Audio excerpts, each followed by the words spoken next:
Krishnamurti, in dialogue with Dr. Alan W. Anderson. J. Krishnamurti was born in South India and educated in England. For the past 40 years, he has been speaking in the United States, Europe, India, Australia, and other parts of the world. From the outset of his life's work, he repudiated all connections with organized religions and ideologies and said that his only concern was to set men absolutely, unconditionally free. He is the author of many books, among them The Awakening of Intelligence, The Urgency of Change, Freedom from the Known, and The Flight of the Eagle. This is one of a series of dialogues between Krishnamurti and Dr. Alan W. Anderson, who is professor of religious studies at San Diego State University, where he teaches Indian and Chinese scriptures and the oracular tradition. Dr. Anderson, a published poet, received his degree from Columbia University and the Union Theological Seminary. He has been honored with a Distinguished Teaching Award from the California State Universities. Mr. Krishnamurti, in this series of conversations, we've been exploring the general question of the transformation of man, a transformation which, as you say, is not dependent on knowledge or time. And as I recall, we arrived at a point that was very crucial, namely the one concerned with relationship and communication. I remember one point in our conversation together that was extremely instructive for me.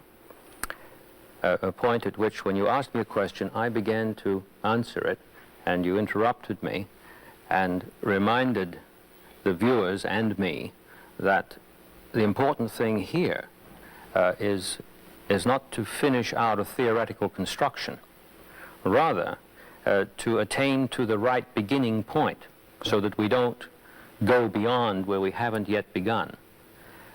This, as I repeat, was extremely instructive for me, and I was thinking, if it's agreeable with you, that it would be helpful today if we could begin at the point of a concern for communication and relationship, to go into that question, begin to unravel it. Unravel it, quite.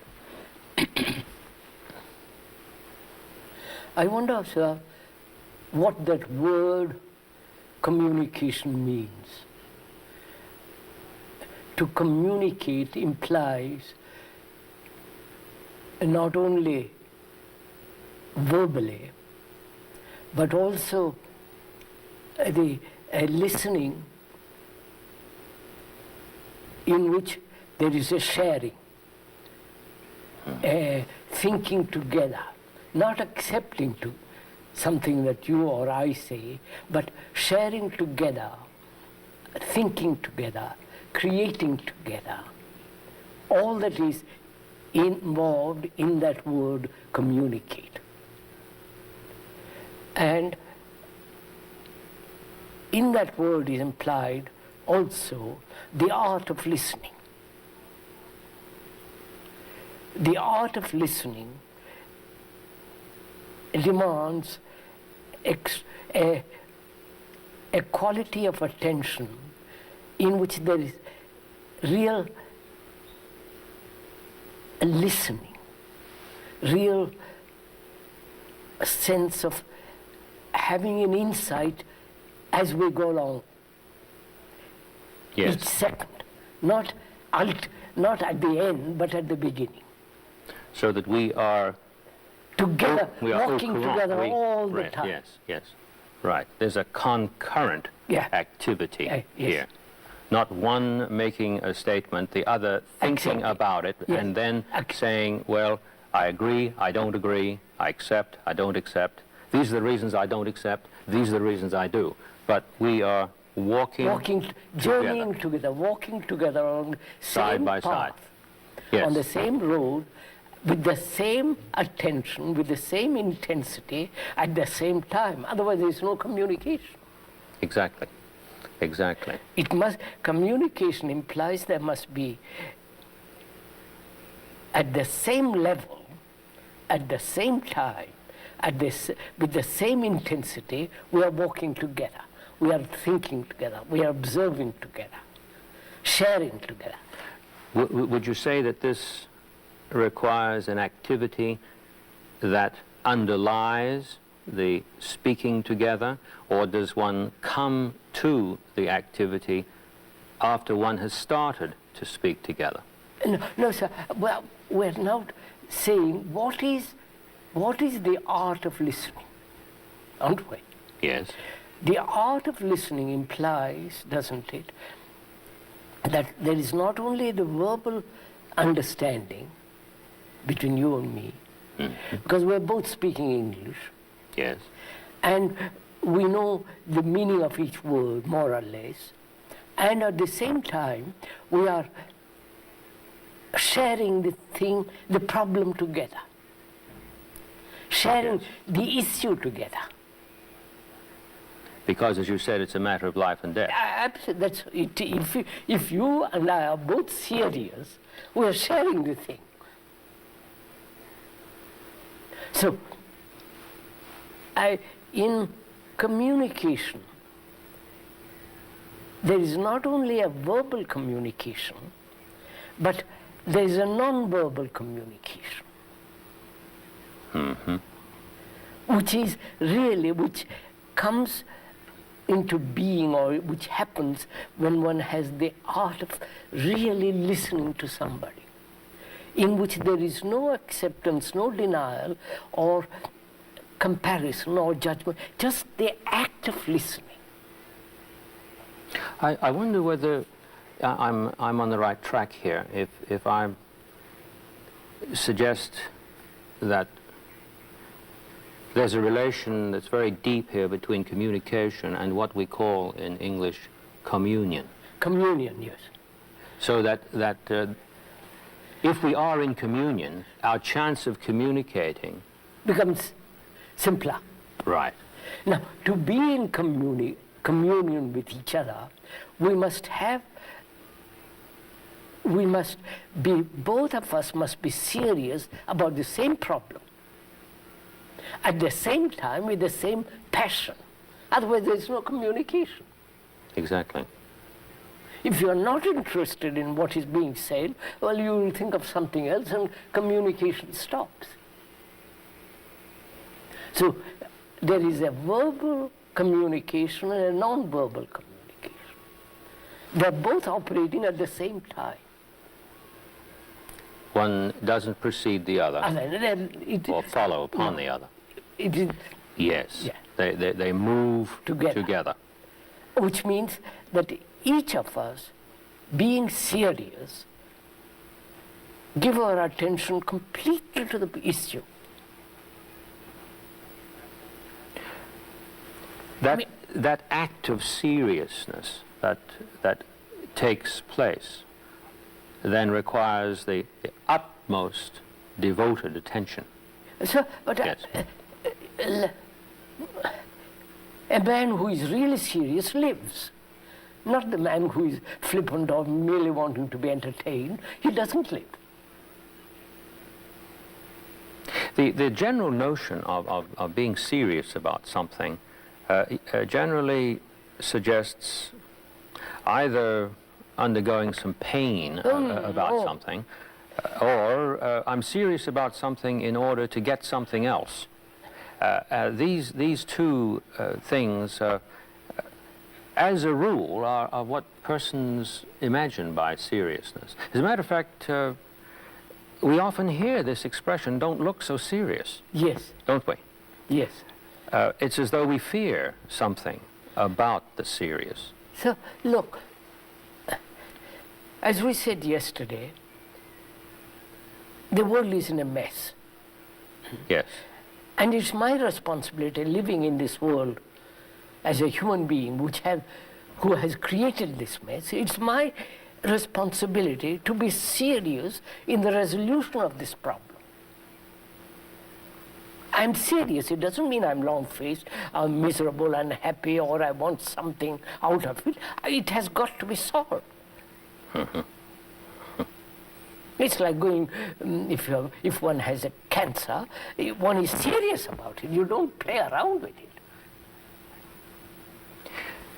Action in relation to this seriousness, then, is instantaneous. Obviously. Yes.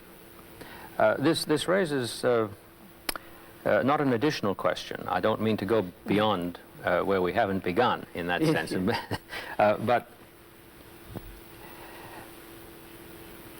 time assumes for the serious person something very different for his undergoing than it would seem to be for the unserious person.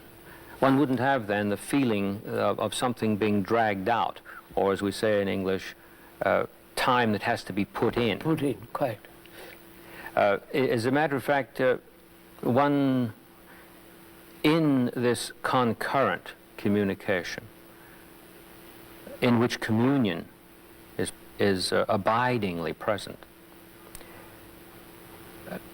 time as such would not in any way oppress. No, sir. No, sir. Am I... Quite right. But you see, sir, I'm trying to see what it means to be serious. The intent, the urge, the feeling of total responsibility, the feeling of action, the doing, not I will do. All that is implied in that word seriousness. At least I put all those things into that word. Could we look for a moment at one of them that, yes. that you put into them, responsibility? Able to be responsive. That's right. To respond adequately. Yes, to respond adequately. To any challenge. The challenge now is that the world is in a mess, confusion, sorrow and violent, all that. I must, as a human being who has created this thing, I must respond adequately. The adequacy depends on my seriousness in that sense, on my observation of the chaos and responding not according to my prejudices, my inclination or tendencies or pleasures or fears, but responding to the problem, not according to my translation of the problem. Yes, I'm just thinking, as you're speaking, about how difficult it is to communicate this to the person who is thinking that the way adequately to respond to this chaos is to have a plan for it, which one superimposes on it. So and that's exactly what we assume. Yeah, exactly. And if the plan doesn't work out, we blame ourselves. Or and we change say, the well, plan. Or we change the plan. Yes. But we don't respond to the challenge. No. We respond according to our conclusion about the problem. Exactly. Therefore, it means really, sir, if you can explore it a little more, the observer is the observed. Therefore, the change, if it comes, is total, Yes, that's not right. partial. Yes. One is no longer outside what he is operating upon. That's right. And what he is operating upon is not outside himself. Because, as we said yesterday, it's very interesting to go into it rather deeply. The world is me, I am the world. That's not an intellectual or emotional, but a fact.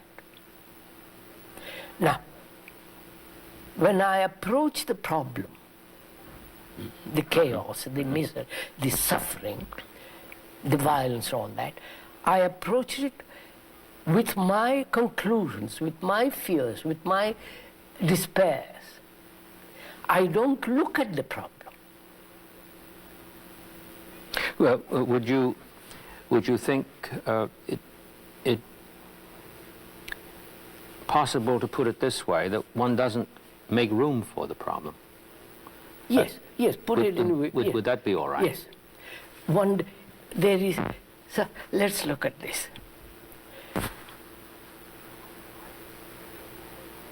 As a human being, one has created this misery, which is called the society in which we live. Mm-hmm. An immoral society. Mm-hmm. Oh, yes. Completely immoral. As a human being, one has created that. But that human being, looking at it, separates himself and says, I must do something about it. The it is me. Mm-hmm. Some people respond to that this way. They say, well, look, if I'm truly serious, I'm truly responsible, I make this act, and there comes between me and the world this confluent relationship, which is total. All the things that are going on out there that are atrocious, let's say 2,500 miles away from where I am, don't stop. Therefore, how can I say that the whole world is me and I am the whole world? This objection comes up again and again. I'm interested to know what your reply to that would be. Look, we are human beings irrespective of our labels. English, French, German, all the rest of it. Mm-hmm. Mm-hmm. A human being living in America or in India has the problems of relationship, of suffering, of jealousy, envy, greed, ambition, imitation, conformity, and all that are our problems, common to both of us. Yes. And when I say the world is me and the world, me is the world and the world I am, I see that as a reality, not as a concept. Mm-hmm. Now, my responsibility to the challenge, to be adequate, must be not in terms of what I think, but what the problem is. Mm-hmm. Mm-hmm. Yes, I follow you, I'm sure, here. I was thinking while you were saying that it might have been possible to answer the question that I posed, and I'm posing the question simply because I know some persons who might very well view this, who would raise that and want to participate with us in this conversation. I wondered whether you might have said that as soon as one puts it that way, one has already divorced himself That's right. from the issue. That in the practical order, that question is an interposition that simply does not have a place in the activity that you are talking about. Yes, that's right. This is very interesting because it means that the person must suspend his disbelief. Or his belief. Or his belief. Yes. And observe the thing. And observe the thing. Which is not possible if the observer is different from the observed. Now, would you explore the practical aspect of this with me for a moment?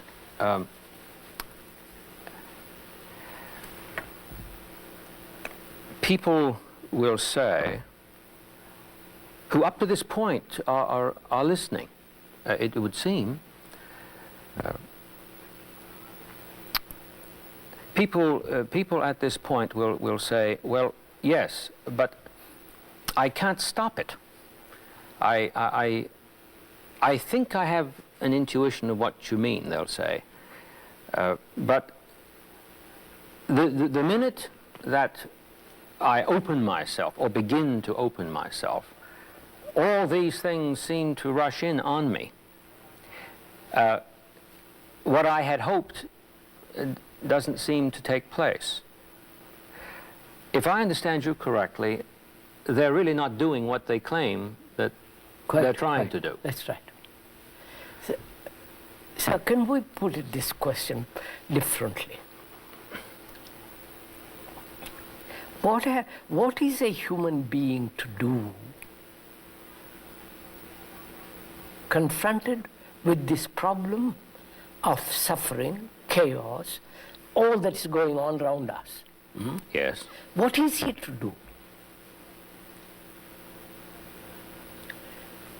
He approaches it generally with a conclusion.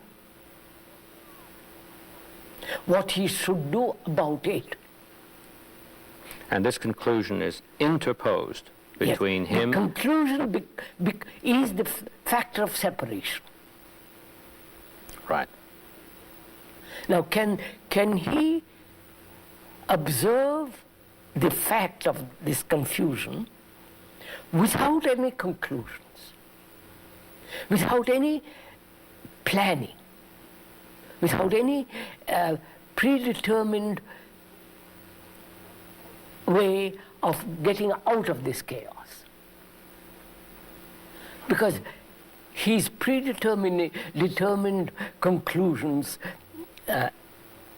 ideas, and so on are all derived from the past. And the past is trying to resolve the problem. Yes, yes. And therefore he is translating it and acting according to his previous conclusions, whereas the fact demands that you look at it. The fact demands that you observe it, that you listen to it. The fact itself will have the answer. Not, you don't have to bring the answer to it. I wonder if I'm making myself clear. Yes, I'm listening very, very hard. I really am. I'm afraid if I'm not going beyond where I haven't yet begun, the next question that would naturally arise here, or perhaps you might feel when I raise the question that it's the wrong question, but can one communicate in the sense that we have been unraveling this? One says, I don't know. It doesn't seem to me that I've done this. One says, I haven't done this yet. I can recognize all the things that have been described that are terrible. I don't recognize all the things that appear to be promised without suggesting that I am imagining them or projecting them out there. Clearly, if there's to be a change, it has to be a change that's altogether radical. Yeah. Now, I must start. So what do I do? There are two things involved, aren't there? First, I must learn from the problem, which means I must have a mind that has a quality of humility. It doesn't come to it, says, I know all about it. What he knows is merely explanations, rational or irrational. He comes to the problem with rational or irrational solutions. Therefore, he is not learning from the problem. The problem will reveal an infinite lot of things if I'm capable of looking at it and learning about it. And for that I must have a sense of humility. I'm saying, I don't know, this is a tremendous problem. Let me look at it. Let me learn about it. Not I come to it with my conclusions. Therefore I've stopped learning about the problem. Are you suggesting that this act is a waiting on the problem to reveal itself? That's right. Therefore, I must be capable of looking at it. I cannot look at it if I come to it with ideas, with ideations, with meditations of all very kind and conclusion. I must come to it and say, look, what is it? Not learn, I must learn from it, not learn according to some professor, some psychologist, some philosopher. Mm-hmm.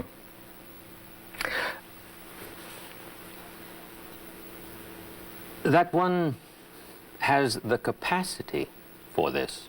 Some persons would I don't even know. Sir, we are so vain. But this doesn't mean anything for the doing of what must be done, that there's a capacity. No. The learning is the doing.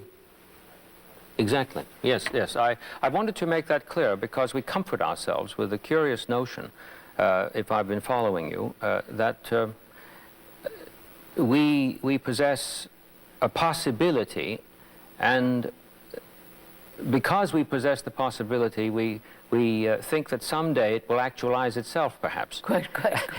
But if I'm correct both ways, no possibility can actualize itself, and in the practical order that never occurs. But somehow it's believed, isn't it? I'm afraid it is. It is believed. So it is really quite simple. There is this misery, confusion, immense sorrow in the world, violence, all that. Human beings have created it. Human beings have built a structure of society which sustains this chaos. That's a fact. Now, I come to it, a human being comes to it, trying to resolve it according to his plan, according to his prejudices, his idiosyncrasies or knowledge. Why? Which means he has already understood the problem. Whereas the problem is always new. So I must come to it afresh. One of the things that has concerned me for many, many years as a reader, as a student, as one whose daily work involves the study of scriptures, is the recurrent statement that one comes upon, sometimes in a very dramatic form. For instance, take the prophetic ministry of Jesus, where he speaks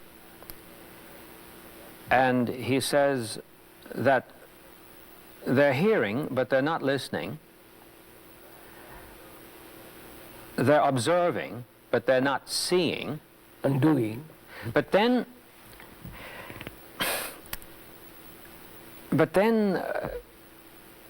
it seems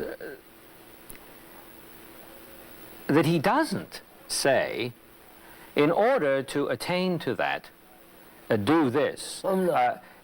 The closest he comes to it is through the analogy with the child, to have faith as a little child. Now, I don't want to talk about words here because that would be disastrous. I realize that.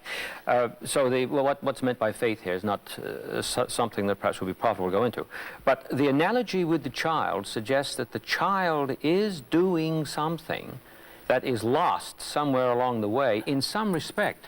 I'm sure he didn't mean that there's a perfect continuity between the adult and the child, but why is it over the centuries that men have said this over and over again, namely, you're not listening, you're not seeing, and then they don't point to an operation, they point to an analogy, and then some of them don't even point to an analogy. They'll just hold up a flower. So, look, we live on words. Mm-hmm. Most people live on words. They don't go beyond the word. And what we are talking about is not only the word, the meaning of the word, the communication that exists in using words, but the non-verbal communication which is having an insight. That's what we're talking about all the time so far. Yes. That is, the mind can only have an insight if it is capable of listening. Mm-hmm. And you do listen when the crisis is right at your doorstep. Now, I think I'm at a point here that is solid. Yeah. Solid.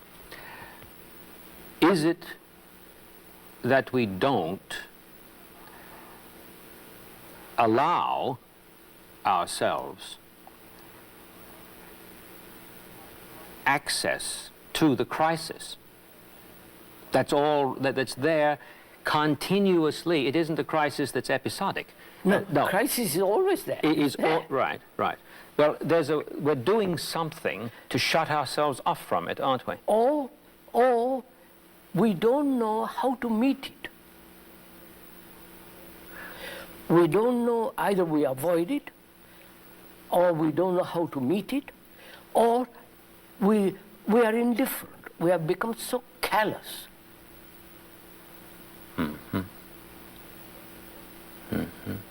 All these three are involved in not facing the crisis. Mm-hmm. Because I'm frightened. One is frightened. One says, my Lord, I don't know how to deal with it. So one goes off to an analyst or to a priest or picks up a book to see how it can be translated. He becomes irresponsible. Or sometimes people will register the disappointment that things haven't worked out. So why try something new? Yes, of course. And this would be a buffer. Yeah. Yes. That's what I mean. Avoidance of, there are so many ways to avoid. Clever, cunning, superficial, and very subtle. All that is involved in avoiding an issue. Mm-hmm. So, what we're trying to say, sir, isn't it? The observer is the past, as we said yesterday. Yes. The observer is trying to translate and act according to the past. Mm-hmm. When the crisis arises. The crisis is always new. Otherwise, it's not a crisis. No, A challenge must be new, is new, and always new. But he translates it according to the past. Mm-hmm. Now, can he look at that challenge, that crisis, without the response of the past? May I read a sentence out of your book? I think that maybe this has a very direct relationship to what we're talking about. It's a sentence that I have to take these things off to read it. It's a sentence which arrested me when I read it. through negation, that thing which alone is the positive comes into being. That's right. May I read it again? Yes, sir. Through negation, something is done, Oh, apparently. absolutely. Right, right. So we're not leaving it at the point where we're saying simply words are of no consequence, therefore I will do something nonverbal, or I will say something because I never communicate with the nonverbal. That has nothing to do with it. Something must be done. Absolutely. There is an I mean, act. Yes. Life is action. Exactly. It isn't just Now here, and I suppose I should say for our listeners and viewers that this is from The Awakening of Intelligence, I think the most recent publication of yours. And it's on page 196 in the chapter on freedom. Through negation, I take it that's a word for this act. For this act. That thing which alone is the positive, the word alone came over to me with the force of something unique. Yes, sir. Something that's not continuous with anything else. That thing which alone is the positive comes into being. There's no temporal hiatus here, so we're back to that thing we began with in our earlier conversations about not being dependent on knowledge and time. Could we look at this negation together for a moment? I have the feeling that if I've understood this correctly, that unless this, whatever it is that's called negation, is not an abiding activity, then communion and communication and the relationship that we were talking about just simply can never be reached. Sir, Is that correct? quite. May I put it this way? I must negate, negate not intellectually or verbally, actually negate the society in which I live.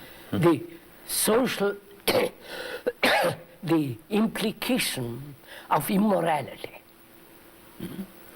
which exists in society, which is on which society is built, I must negate totally that immorality. That means I live morally.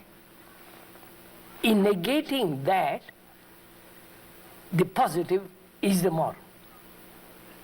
I don't know. No, yes, no. I'm being quiet because I want to follow step by step. I don't want to go beyond what I haven't yet for begun. instance, I negate totally the idea of success.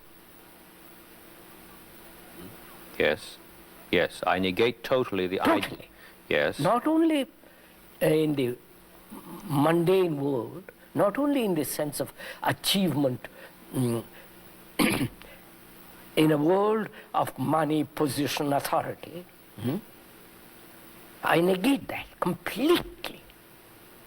And I also negate success in the so-called spiritual world. Oh, yes. Quite the temptation. Both are the same. Only I call this spiritual and I call that physical, more mundane. So, in negating success, achievement, there comes an energy. Through negation, there is a tremendous energy to act totally differently, which is not in the field of success, in the field of imitation, conformity, and all that.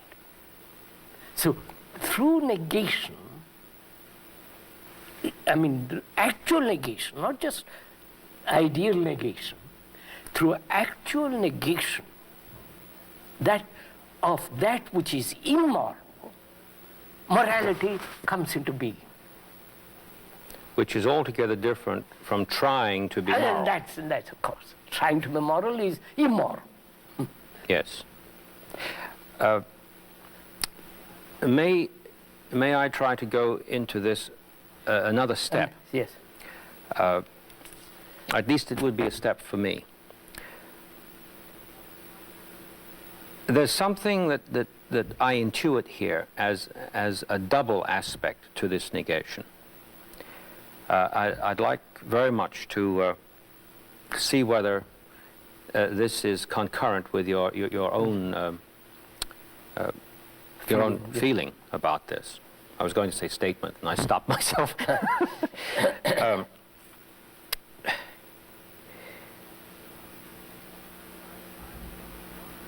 My desire for success in itself is a withholding myself from the problem Yes. that we talked about. And that itself is a form of negation. I have negated access to myself. I've negated in other words, I have done violence to what it is that wishes to reveal itself. Yes. So I am going to negate then my negation as the observer. This I wanted to We make must sure. be clear, quite right, sir. When we use the word negate, as it is generally understood, it's an act of violence. Yes, that's what I was hoping. It's an act I of was violence. I on the way negate. toward. Yes, yes, I brush it aside. right. We are using the word negate not in the violent sense, but the understanding of what success implies.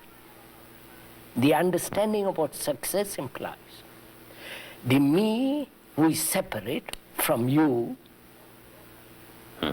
wanting or desiring success which will put me in a position of authority, power, prestige. So I am, in negating success, I am negating my desire to be powerful, which I negate only when I've understood the whole process that's involved in achieving success. In achieving success is employed ruthlessness, Yes, lack of love, lack of immense consideration for others, lack of and sense of conformity, imitation, accepting the social structure, all that is involved, and the understanding of all that. When I negate success, it is not an act of violence. On the contrary, it's an act of tremendous attention. I've negated something in my person. I've negated myself, Right, I've negated myself. the me which is separate from you, Exactly. and therefore I've negated violence which comes about when there is separation. Would you use the term self-denial here? Not in the sense of how it has been received down the line, No, but that if there's anything to what has been stated in the past, could a person who saw that word, self-denial, read that word in this context that you're I'm afraid using? he wouldn't. Self-denial means sacrifice, pain, lack of understanding. But if he heard what you're saying, Then if, why use another word when you have understood this thing? well, maybe he'd want to Confirmation. he'd want to communicate with someone. I would say, but change the word so that we both understand the meaning of self-denial. I mean, all religions have based their action on self-denial. Sacrifice. Deny your desire.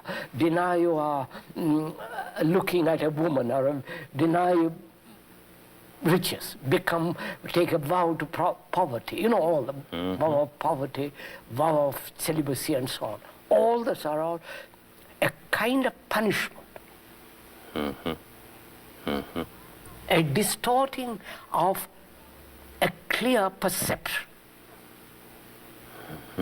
If I see something clearly, the action is immediate.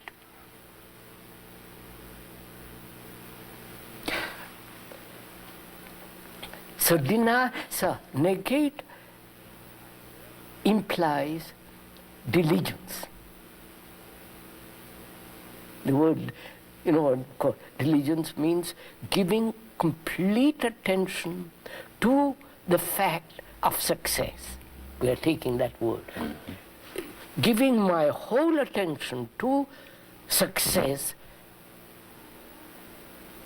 in that attention, the whole map of success is revealed. With all its horrors. With all the things involved in it. And it is only then, the seeing is the doing, and then it's finished. And the mind can never revert to success. And therefore become bitter, all the things that follow.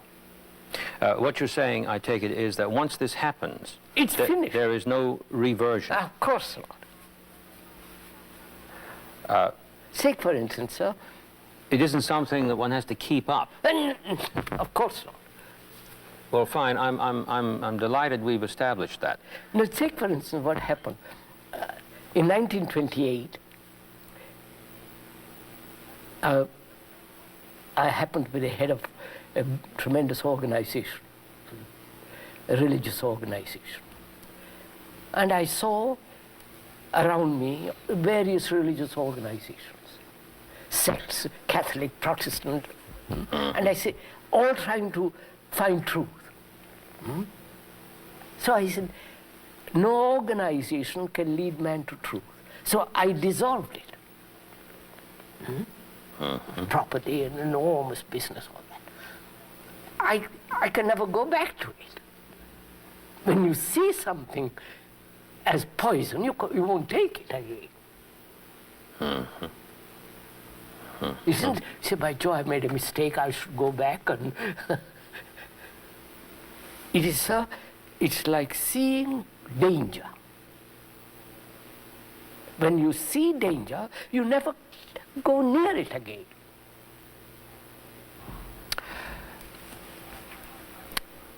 I hope I won't annoy you by talking about words here again. But you know, so many of the things that you say cast a light on common terms which, for me at least, illuminate them. They sound altogether different from the way they used to be heard. For instance, we say in English, don't we, practice makes perfect. Now, obviously, this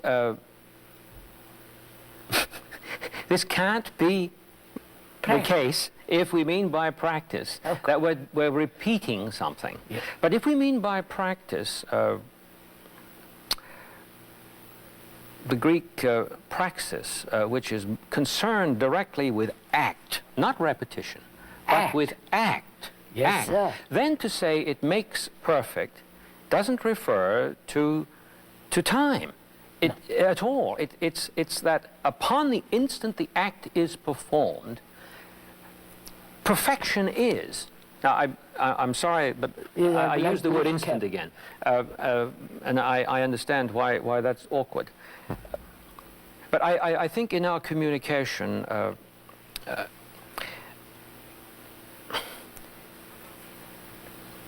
the concern for the word here is one that surely is productive, because one can open himself to a word.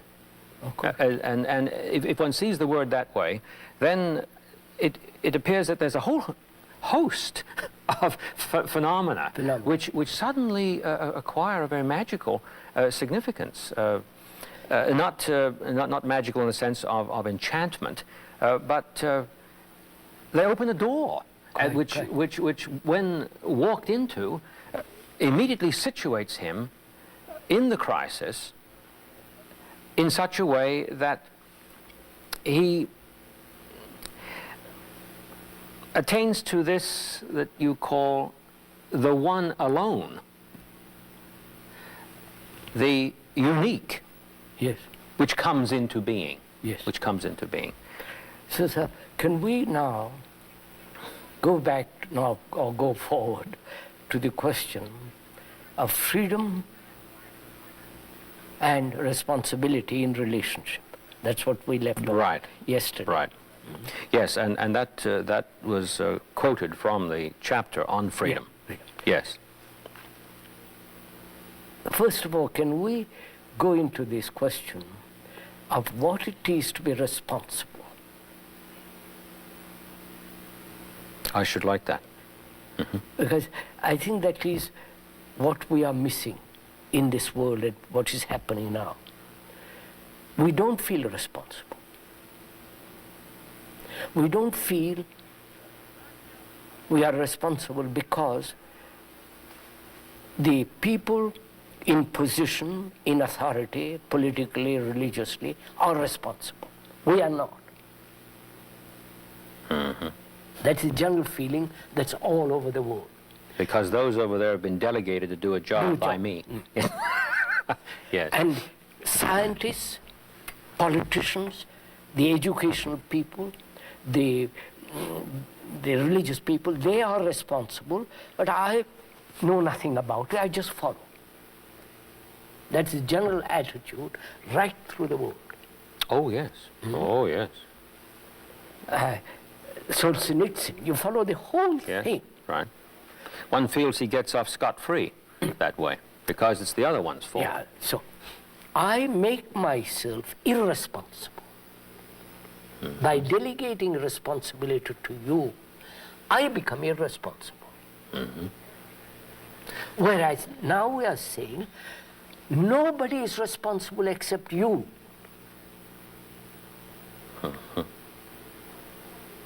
Because you are the world, and the world is you. You have created this mess. You alone can bring about clarity. Therefore, you are totally, utterly, completely responsible, and nobody else. Now, that means you have to be a light to yourself. Not the light of a professor or an analyst or a psychologist or the light of Jesus or the light of the Buddha. You have to be a light to yourself in a world that is utterly becoming dark. That means you have to be responsible.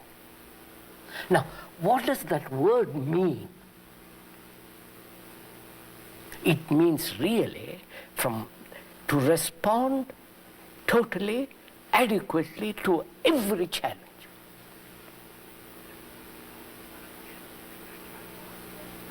You cannot possibly respond adequately if you are rooted in the past.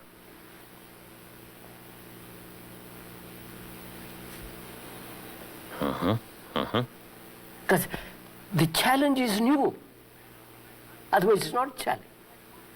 A crisis is new. Otherwise, it's not a crisis.